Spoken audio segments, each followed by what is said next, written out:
દેશની નજર હાલ દરિયા પર છે, એટલા માટે કારણ કે એક તરફ દેશમાં એવી વાતો વહેતી થઈ છે કે એલપીજી ગેસ સિલિન્ડર ઘટી ગયા છે અને લોકોને મળી નથી રહ્યા. તેવા સમયે એક રાહતના સમાચાર આવી રહ્યા છે, એટલા માટે કારણ કે સ્ટ્રેટ ઓફ હોર્મુઝથી 2 જહાજ આવી રહ્યા છે ગુજરાત તરફ, એટલે કે ભારત દેશ તરફ આવી રહ્યા છે. અને આ જે જહાજ આવી રહ્યા છે તેમાં છે એલપીજી ગેસ સિલિન્ડરનો જથ્થો, અને માટે જ દેશની નજર અત્યારે દરિયા પર છે. હવે કયા કયા જહાજ આવી રહ્યા છે, કોણ પહોંચી રહ્યું છે, તેની વિગતવાર માહિતી આપીએ તો રાસ લાફાન એટલે કે પર્શિયન ગલ્ફ ફારસની ખાડીમાંથી જે જહાજ નીકળ્યું છે તે શિવાલિક જહાજ જે છે તે પાર કરીને સ્ટ્રેટ ઓફ હોર્મુઝ પાર કરીને તે પહોંચી ચૂક્યું છે ગુજરાત. અને બીજું જે જહાજ છે તે છે નંદા દેવી. હવે આ બંને જે જહાજ છે તેમાં કેટલો જથ્થો છે એ આપને જણાવીએ તો જે શિવાલિક જહાજમાં જથ્થો આવ્યો છે તે છે 46,000 મેટ્રિક ટન એલપીજીનો જથ્થો છે, એટલે કે 32 લાખ ઘરેલું ગેસ સિલિન્ડર તેમાં છે ને આ જથ્થો આવી ચૂક્યો છે. એટલે જ્યારે આપણે વાતચીત કરી રહ્યા છે અને જ્યારે હું આપને જણાવી રહી છું ત્યારે એ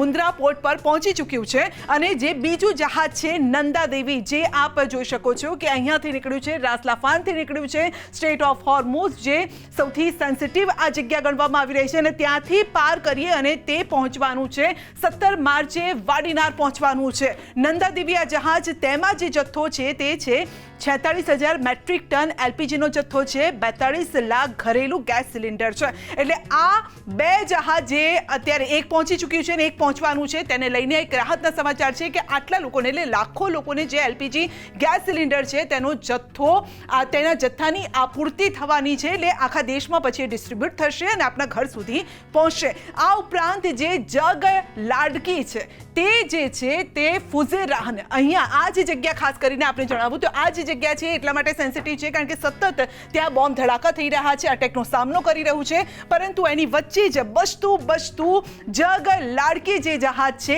તે પણ આવી રહ્યું છે અને સંભવિત તેની તારીખ છે એટલે લગભગ 1-2 દિવસમાં પહોંચી જશે. મુન્દ્રા પોર્ટ પર તે પહોંચવાનું છે 17 અને 18 માર્ચ. આ સંભવિત તારીખો માનવામાં આવી રહી છે કારણ કે ઘણી વખત એવું થાય છે કે દરિયામાં આગળ વધતું હોય પરંતુ તેની સ્પીડ ધીમી થઈ જાય છે, ઘણી વખતે અડચણો આવતી હોય છે, ઘણી વખતે જે વાતાવરણ છે તે પણ બાધારૂપ બનતું હોય છે. એટલે આ તમામ બાબતોનો સામનો કરતા પણ એવું માનવામાં આવી રહ્યું છે કે સંભવિત તારીખ જે છે તે 17 અને 18 માર્ચની માનવામાં આવી રહી છે. હવે જે જગ લાડકી જહાજ છે તેમાં શું હોઈ શકે છે ને શું છે એ આપને જણાવીએ તો 80,000 મેટ્રિક ટન કાચું તેલ છે અને 3 crore litre petrol, 3 crore litre diesel, 45 lakh kilo LPG એટલે કે 3 લાખ ઘરેલું સિલિન્ડર અને અન્ય પ્રોડક્ટ. હવે આની જે આપણે વાત કરી રહ્યા છીએ, જે કાચું તેલ જે છે 80,000 મેટ્રિક ટન કાચા તેલમાંથી આ બધું બની શકે છે, એટલે petrol, diesel, LPG gas cylinder, આ તમામ પ્રોડક્ટ તેમાંથી થઈ શકે છે. ને એટલા માટે જ આ જહાજ પણ અતિ મહત્વનું માનવામાં આવી રહ્યું છે.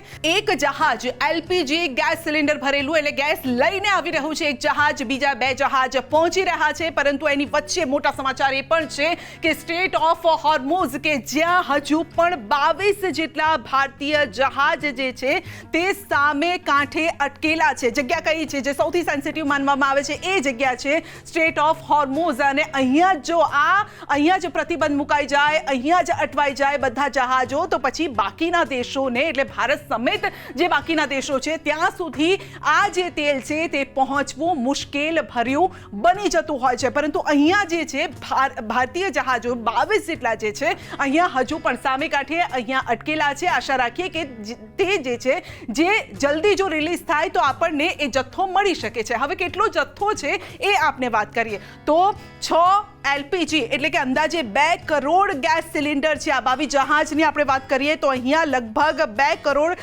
ગેસ સિલિન્ડર હજુ પણ અટવાયેલા છે. આ સાથે એક એલએનજી એટલે કે પીએનજી, સીએનજી ઉદ્યોગ માટે જે ઉપયોગમાં લેવાય છે તે પણ અહીંયા અટવાયેલું છે આ 22 જહાજોની વચ્ચે, એટલે કે એની અંદર. અને 4 કાચું તેલ એટલે પેટ્રોલ, ડીઝલ વગેરે માટે જે ઉપયોગ આપણે કરતા હોય છે તે કાચા તેલનો જથ્થો પણ અહીંયા અટવાયેલો છે. એક કેમિકલ પ્રોડક્ટ છે, 10 અન્ય છે વગેરે વગેરે છે, પરંતુ જ્યાં સુધી અહીંયાથી જો રિલીઝ થાય તો મોટા રાહતના સમાચાર ભારત માટે હોઈ શકે છે, કારણ કે 22 ભારતીય જહાજ છે ને એમાં આટલો મોટો જે જથ્થો છે ગેસનો તે આપણને મળવા જઈ રહ્યો છે.